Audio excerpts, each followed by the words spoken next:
भारत के सभी किसान भाइयों को मेरा नमस्कार। मैं आज आपको बताऊंगी कि आज के समय में भी हम ऑर्गेनिक फार्मिंग कैसे कर सकते हैं। ये कोई नया तरीका नहीं है, बस हमने पुराने तरीके को मॉडर्न वे में यूज़ करना है, जिससे क्या होगा, आपकी फार्मिंग में आने वाला खर्च भी कम होगा और उसी के साथ साथ फसल की क्वालिटी और क्वांटिटी में भी बढ़ोतरी होगी। तो पूरी जानकारी लेने के लिए एंड तक इस वीडियो को ज़रूर सुनें। प्लैनेटस वेलनेस ने प्रेजेंट किया है बायोनट्स का बायो स्टिमुलेंट ग्रैन्युल्स, जो कि ऑर्गेनिक खेती के लिए बहुत ही ज़्यादा बेनिफिशियल है, जिसको हमारे साइंटिस्ट के द्वारा प्रॉपर रिसर्च करके तैयार किया गया है। इसमें वो 18 न्यूट्रिशंस हैं जो हमारी मिट्टी को चाहिए, जो हमारी मिट्टी में पहले हुआ करते थे, वो 18 के 18 न्यूट्रिशंस इस बायोनट्स के बायो स्टिमुलेंट ग्रैन्युल्स में वो मौजूद हैं। तो आइए डिस्कस करते हैं वन बाय वन वो कौन सी 18 न्यूट्रिशंस हैं हमारे बायोनट्स के बायो स्टिमुलेंट ग्रैन्युल्स में। मिट्टी में मौजूद होने वाले 18 न्यूट्रिशनल एलिमेंट्स में से 9 न्यूट्रिशनल एलिमेंट्स ऐसे होते हैं जो ज़्यादा मात्रा में, लार्ज मात्रा में हमारे पौधों की ग्रोथ के लिए चाहिए होते हैं। उसमें से सबसे पहले है कार्बन। कार्बन क्या करता है, जो मिट्टी में हवा की मौजूदगी है उसको सही रखता है। दूसरा इसमें एलिमेंट होता है हाइड्रोजन। हाइड्रोजन क्या करता है, जो एनर्जी चाहिए होती है पौधों को, उसको ये प्रोटेक्ट करके रखता है। नेक्स्ट इसमें है ऑक्सीजन। ऑक्सीजन क्या करता है, पौधों को सांस लेने और उसके खाना बनाने की प्रक्रिया में बहुत ही ज़्यादा बेनिफिशियल होता है। नेक्स्ट इसमें होता है नाइट्रोजन। नाइट्रोजन क्या करता है, जो पत्तों की ग्रोथ होती है, उसकी जो प्रमोशन होती है, उसको ये प्रॉपर हेल्प करता है। और उसके बाद इसमें डाला गया है सल्फर। सल्फर क्या करता है, इसमें जो प्रोटीन चाहिए होता है, जो प्रोटीन इसने बनाना होता है पौधों ने, उसके लिए बहुत बेनिफिशियल है। उसके अलावा जो इसमें लार्ज न्यूट्रिशन चाहिए वो हमें चाहिए फास्फोरस। फास्फोरस क्या करता है कि इसमें पौधों के जो हॉर्मोन्स होते हैं, जैसे हमारे बॉडी के ऑर्गन्स होते हैं उसी तरह हमारे पौधों के भी ऑर्गन्स होते हैं, तो हमारी फसल के ये ऑर्गन्स को प्रॉपर एक्टिव रखता है उसकी प्रॉपर ग्रोथ के लिए।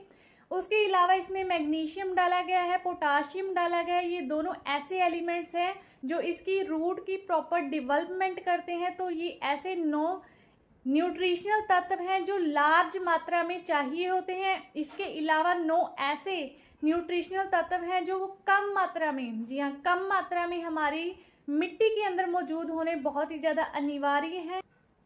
तो अब हम बात करते हैं कि हमें इसको इस्तेमाल कैसे करना है और कितनी मात्रा में हमें इसको इस्तेमाल करना है। तो 1 एकड़ की ज़मीन में हमें 60 ग्राम ह्यूमिक एसिड की ज़रूरत होती है। पहले क्या होता था, जब हम गोबर का इस्तेमाल करते थे, खाद एज अ खाद हम उसको यूज़ करते थे, तब 1 मैट्रिक टन गोबर से हमें 20 ग्राम ह्यूमिक एसिड मिलता था। तो 3 मैट्रिक टन गोबर का अगर हम अपनी मिट्टी में इस्तेमाल करते थे तो जाकर हमें 60 ग्राम ह्यूमिक एसिड मिलता था हमारी 1 एकड़ की ज़मीन में। लेकिन वी आर लकी कि हमारे पास है बायोनट्स का बायो स्टिमुलेंट ग्रैन्युल्स, जो कि हमारे सॉइल की फर्टिलिटी को प्रॉपर बढ़ाता है, उसको गुणवत्ता को बढ़ाता है और उस प्लांट की प्रॉपर ग्रोथ करता है।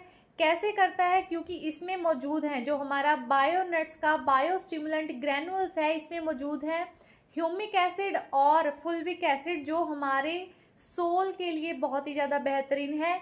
उसकी हेल्प से ही हमारी जो सॉइल है उसको 18 न्यूट्रिशनल एलिमेंट्स मिलते हैं। पहले के समय में क्या होता था, पहले के समय में ये ह्यूमिक एसिड मिलता था खाद से, गोबर से, लेकिन आज के समय में ये नहीं मिल पा रहा है, जिसकी वजह से आज हम पेस्टिसाइड का यूज़ कर रहे हैं। तो अगर हम बायोनट्स के बायो स्टिमुलेंट ग्रैन्युल्स को यूज़ करते हैं तो ना तो हमें पेस्टिसाइड को यूज़ करने की ज़रूरत पड़ेगी, और उसी के साथ साथ जो हमारी सॉइल है उसकी जो हेल्थ है वो और बेहतरीन हो जाएगी, जिससे हमारी जो फसल है वो और अच्छे से बढ़ सकती है। क्योंकि 3 केजी का पैकेट है, ये 3 केजी का पैकेट हमें 360 ग्राम ह्यूमिक एसिड की मात्रा दे रहा है। कहने का मतलब है कि 18,000 केजी गोबर जितनी मात्रा, जितना ह्यूमिक एसिड 18,000 केजी गोबर से हमें मिलता था, उतना ये हमें 3 केजी का पैकेट दे रहा है। तो इसको अब हमें यूज़ कैसे करना है, हमें 1 एकड़ की ज़मीन में करना क्या है, 25 से 30 केजी मिट्टी को लेना है, उसमें इसको मिक्स करना है, मिक्स करके उसको क्यारियों में डाल देना है, थोड़ा थोड़ा हमने डाल देना है। और अगले दिन हमने उसको पानी देना है। डिपेंड करता है अब उसकी ड्यूरेशन। अगर तो किसी फसल की ड्यूरेशन 3 महीने की है, 1 महीने से लेकर 3 महीने की है, तो हमने उस 3 महीने के दौरान सिर्फ एक बार इस प्रोसेस को करना है। एक बार हमें उसमें ग्रेनुअल को यूज़ करना है। अगर उसकी ड्यूरेशन फसल की 4 महीने से लेकर 7 महीने तक की है तो उसको हम 2 बार, जी हाँ, 4 महीने से अगर 7 महीने तक की है तो हमें उसको 2 बार यूज़ करना है।